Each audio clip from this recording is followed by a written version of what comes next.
Watch this video, and I'll be right back. This is ABC Learning Center in Minneapolis. They have to learn ABC and numbers. Director Ahmed Hassan gave WCCO a tour after finding his daycare in the national spotlight. All right, we've arrived to ABC Learning Center. In a now viral video, right-wing YouTuber Nick Shirley claims nearly a dozen daycare centers in Minnesota are taking public funds but not providing a service. He says ABC Learning Center is one of them, knocking on the door in mid-December. I would like to check a child in the daycare. Hassan says his employee didn't respond because Shirley was in a group of about 8 people, and his staff were concerned about recent ICE activity. Hassan showed us security footage from the same day Shirley was here. According to the timestamps in the videos, this woman takes a young child into the center at around 9 a.m. that day, about 3 hours before Shirley arrives at the door closer to the street. Within the hour after Shirley leaves, a woman arrives at the other door with a stroller. A larger family heads inside a few hours later.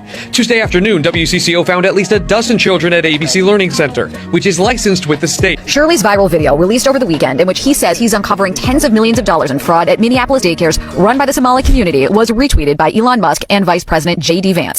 During our normal operating hours, when you came to visit? I came at 11 a.m., I believe, and I also came the following day, later in the day. The point of it is not whether or not I came at the right time of their operation hours. The point is that blacked out doors, they can't give you any information. You call that number, no one answers.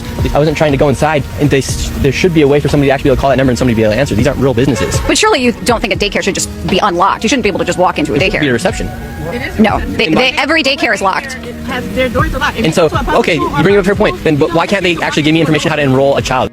There is a reason why the doors are locked.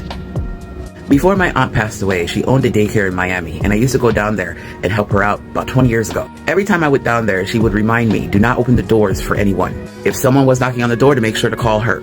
Now, for anyone that wanted to enroll their kids in her daycare, first you had to make an appointment. And on the appointment day, when you walk up, you need to have your ID out so that she can make a copy of it.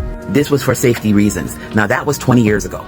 In the last 20 years, we have had hundreds of school shootings. So safety measures are even more strict now. The fact that his ass did not understand that a random white man coming to a daycare, knocking on the door while children were inside and nobody answered it for him was like so shocking. So unbelievable that the daycare doors were locked and the windows were blacked out. Of course it was locked. They're children inside the daycare. And it's the daycare's responsibility to make sure that those kids are safe from you or any other person that would walk up to a daycare and just try to open the door and walk in.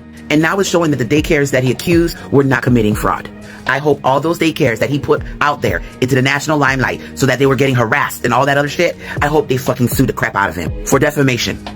What a fucking moron. If my kid was at a daycare and they just opened the door to some random person and something happened to my kid, I would sue the shit out of the daycare. Anything for clicks and views. Doesn't matter whose life you're destroying. Anything for clicks and views. I hope they sue the crap out of that dude.